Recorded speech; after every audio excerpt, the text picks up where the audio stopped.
Hi, it's Mrs. A here. I've been having a little think about what toys you might have lying around your house, and today I've come up with a game involving a Nerf gun. If you haven't got a Nerf gun, that's not a problem. We can play this game just as well with some rolled up socks from your sock drawer. Make sure they're clean though. Right, what else do we need? On the wall behind me, I've made a number wall. This is made from old bits of card from my recycling, old envelopes, anything that I've found lying around that I can chop up and write on.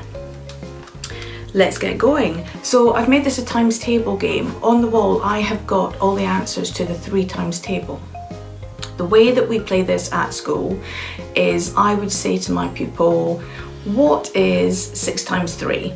When they give me an answer, it's quite important. I want them to say the whole question to me.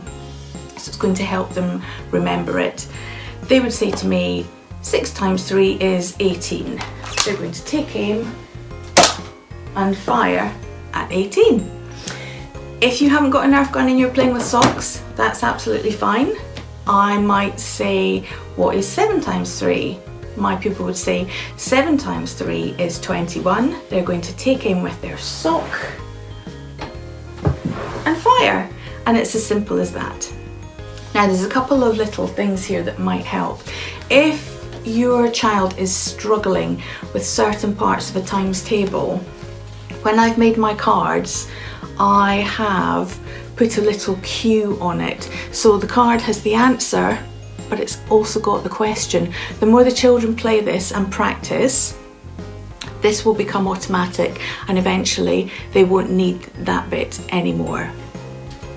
The other thing I've done is I have used colour in my answers on the wall. Colour will help our visual kinesthetic learners.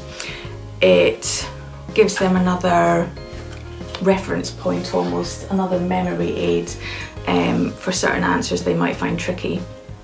So feel free to freestyle, use colour, use different shapes of cards, get the children to make these cards.